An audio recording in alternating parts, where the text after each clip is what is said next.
Overall గా వైఎస్ఆర్సీపీ పోటీ చేస్తున్నటువంటి 175 నియోజకవర్గాల్లో సింగిల్ నెంబర్ చెప్పు కేకే అంటే 14 నియోజకవర్గాల్లో ఖచ్చితంగా వైఎస్ఆర్సీపీ గెలుచుకోవడానికి ఆస్కారం ఉంది. ఈ 14 చోట్ల మాత్రమే వైఎస్ఆర్సీపీ గెలుచుకోవడానికి ఆస్కారం ఉంది అని క్లారిటీగా ఖచ్చితంగా చెప్తాం సార్. తర్వాత మీకు ఎక్స్ప్లెయిన్ చేసింది ఏ నియోజకవర్గాలు ఇండివిజువల్ గా మేము ఎక్కడ సానుభూతిగా ఉన్నాం, ఎక్కడ పాజిటివ్ గా వేసే వైఎస్ఆర్సీపీ ఎక్కడ ఖచ్చితంగా గెలుస్తుంది ఈ మొత్తం చెప్తాం. సో ఓవరాల్ గా నంబర్స్ నోట్ చేసుకోండి. 170 నియోజకవర్గాలు కేకే అని ఎవడు ఏం చెప్తున్నాడు, కేకే సంస్థ నుంచి కేకే సర్వేస్ నుంచి ఏం చెప్తుందో వైఎస్ఆర్సీపీ మొత్తం పోటీ చేసినటువంటి 175 నియోజకవర్గాలు ఒక్క నియోజకవర్గం కూడా వేరే వాళ్ళకి ఇవ్వలేదు, వేరే పార్టీతో పొత్తు లేదు, సింగిల్ గా వచ్చింది. 175 నియోజకవర్గాల్లో 14 చోట్ల వైఎస్ఆర్సీపీ గెలిచేదానికి ఆస్కారం ఉందండి. సార్ అసలు అంటే జనాలందరూ గ్రౌండ్ లెవెల్లో వెళ్తే ఓడిపోబోతుంది మీ పార్టీ, ఘోర ఓటమి చవి చూడబోతుంది అని చెప్పి 178 స్థానాలకు ఒక్క స్థానం కూడా తగ్గదు. 175కి 175కు 178 స్థానాలు మా వైసీపీ పార్టీ అధికారంలోకి రాబోతోంది. 30 సంవత్సరాల పాటు అన్న అధికారంలోనే ఉండబోతాడయా. ఏం మాట్లాడుతున్నావు నువ్వు? సార్ గ్రౌండ్ లెవెల్లో చూస్తే అంతా మొత్తం మీరందరూ ఎత్తిపోతున్నారని చెప్పి పరిస్థితి ఉంది కదా సార్. నీ కళ్ళు ఏమన్నా పచ్చగా ఉన్నాయో ఒకసారి చెక్ చేయించుకో ఆడికన్నా పోయి. ఓకే, అయితే డెఫినెట్లీ 175కి 178 ఖచ్చితంగా. ఒకటి తిరువల్లూరు, కాట్పాడి, అస్సాం 3 కూడా ఖచ్చితంగా గెలుస్తాం. ఆ మూడిట్లో గురించి కూడా భారీగా వస్తారు జనాలు, ఆ 3 నియోజకవర్గాల నుంచి కూడా. ఓకే, 175 నియోజకవర్గాల్లో మేము ఎటువంటి వాళ్ళం అని ఈడ తెలిసిపోయింది. వాళ్ళకి తెలియకూడదు కాబట్టి మంచి మంచి స్టార్ హోటల్ వేసి వాళ్ళను మంచి వసతులు, అక్కడి నుంచి అరకు నుంచి వచ్చే సరుకు ఏదైతే ఉంటుందో ఆ సరుకు రుచి చూపించి టేస్ట్ చేయించి ఏడు ఉండేటువంటి వంటకాలు అన్ని కూడా రుచి చూపించి పంపిస్తాం. అదన్నీ మేము సిద్ధంగా ఉన్నాం, ఏర్పాట్లు చేసుకున్నాం. అన్న రావటము తండ్రి లాంటి వాడు బొత్స సత్యనారాయణ గారే చెప్పినారు కదా, మేము చెప్పేది ఏముండదు. 9వ తారీఖు నాడు మేము ప్రమాణ స్వీకారం వైజాగ్ లో నుంచి చేస్తున్నామని చెప్పినాడు కదా. ఓకే సార్, వేణుస్వామి గారి చేత ఆయన ఏది చెప్పినా కానీ అది జరగట్లేదు. ఆయనేమో మీ అధ్యక్షుడు ఎవరైతే ఉన్నారో ఆయన సీఎం కాబోతున్నాడని మాట్లాడుతున్నారు. మీరు రీసెంట్ గా కూడా నిన్న ఒక చేశారు. ఏంటి సార్ పరిస్థితి? ఆయన వేణుస్వామి గారు చెప్పారంటే డెఫినెట్లీ జరగదు అని అనుకుంటున్నారు జనాలు. ఎంతవరకు కరెక్ట్ సార్ ఇది? వేణుస్వామి చెప్పినాడంటే జరగదంటే ఆయనకు ఈ మధ్య కొద్దిగా మతి స్థిమితం బాగా లేదు. ఓకే, ఎందుకంటే అన్న 65 mg టాబ్లెట్ వాడితే ఈ వేణుస్వామి అనేవాడు 50 mgలోనే ఉన్నాడు. ఆయన కూడా 65 mgకి వచ్చినాడంటే కరెక్ట్ గానే ఉంటది పని. ఓకే, కానీ ఆయన చెప్పినా చెప్పకపోయినా అంటే కేసీఆర్ గెలుచాడు అన్నాడు, ఓడిపోయినాడు. హైదరాబాద్ గెలుచాదు కప్పు అన్నాడు, నాకు అది పోయింది. ఇంకా మా వాడు గెలుచావు అన్నాడు.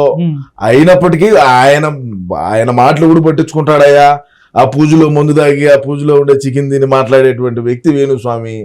ఇంకా ఆయన మాటలతో మనకేం పని, మనకు అవసరంగా లేదు.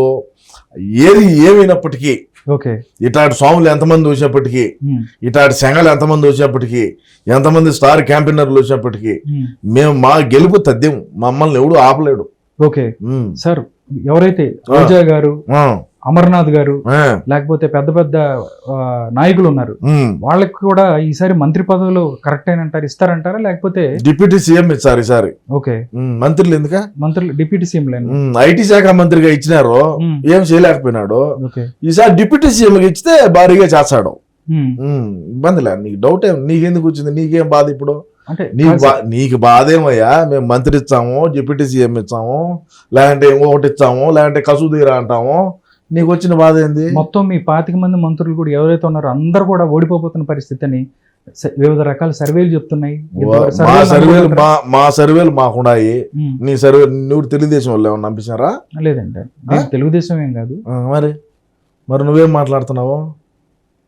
మేము తప్పకుండా భారీ మెజారిటీతో గెలుచున్నాము. 175కి 178. 78 దాంట్లో ఎటువంటి డౌట్ లేదు.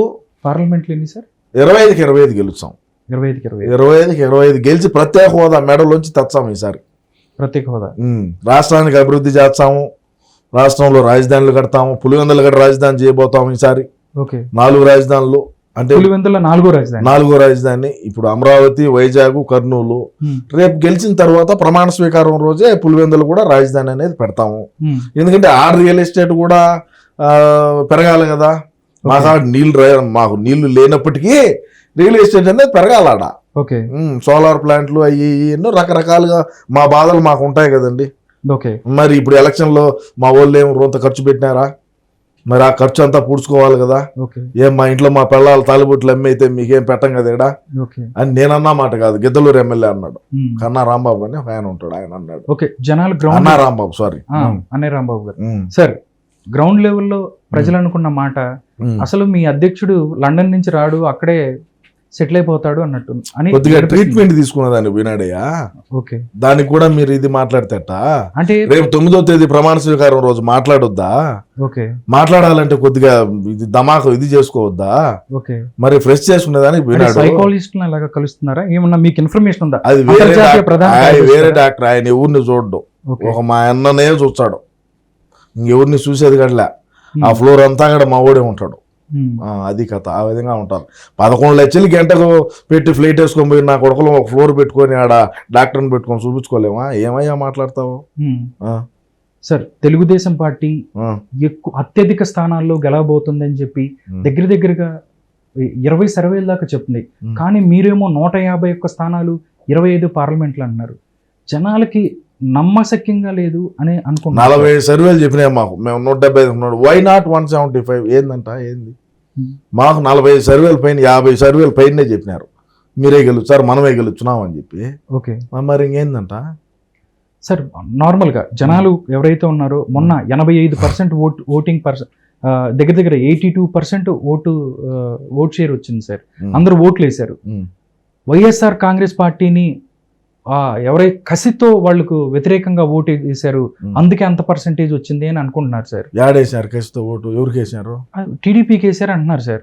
ఎవరు నువ్వు పోయి చూసావు లోపల పోయి వచ్చింది ఎవరికి వచ్చింది? అంటే నార్మల్ గా నువ్వు చూసావా ఎవరికి వచ్చింది? నువ్వు పోయి చూసావా చెప్పు సార్. కాదు సార్, మామూలుగా మరి నువ్వు ఎట్ట చెప్తావు ఎక్కువ పర్సెంటేజ్ వచ్చిందంటే ప్రభుత్వ వ్యతిరేక ఓటు అవన్నీ చెప్పగా. నువ్వు పోయి చూసావా లోపల పోయి వచ్చింది? నీ ఓటు నువ్వు వేసావా? నీ ఓటు నువ్వు వేస్తే నీకు తెలుస్తుంది ఎవరికి వేసింది. ఓడెవడో వేసిన ఓటు నువ్వెట్ట చెప్తావా? నీకెట్ట తెలుసు?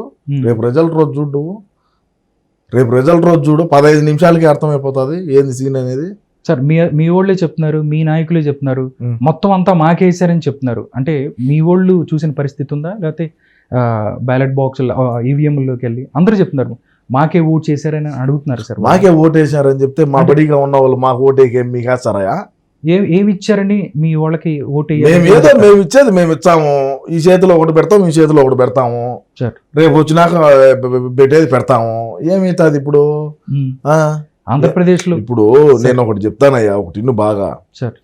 2019 మేము అధికారంలోకి వచ్చిన 151 స్థానాల్లో తండ్రి పదవిని అడ్డం పెట్టుకొని లక్షల కోట్లు లూటీ చేసి 16 నెలలు జైల్లో ఉన్నప్పటికీ షర్మిల రోడ్ల బడిగా తిరిగి 16 నెలలు పార్టీని బలోపేతం చేసి ఒక అవకాశం తల్లి ఒక దిక్కు, చెల్లి ఒక దిక్కు, పెళ్ళాం ఒక దిక్కు తిరిగితే మా అన్న 151 స్థానాలతో 151 స్థానాల్లో గెలిచి ముఖ్యమంత్రి అసెంబ్లీలో అడుగుపెట్టాడు.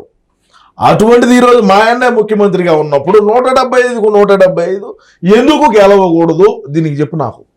మేమేం అభివృద్ధి చేయనప్పటికీ, మేము ఏ పరిశ్రమలు తేనప్పటికీ, ఉన్న పరిశ్రమలు తరిగినప్పటికీ, పోలవరం కట్టినప్పటికీ, జాబ్ క్యాలెండర్ అయినప్పటికీ, ఏమి చేయనప్పటికీ కూడా ప్రజలు మాకే ఓట్లేస్తారు, మమ్మల్ని మళ్ళా గెలిపించారు.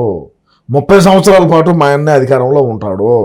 రాష్ట్రాన్ని పక్క రాష్ట్రానికి అమ్మైనా సరే రాజధాని కడతాడు. ఇది రాసి పెట్టుకో.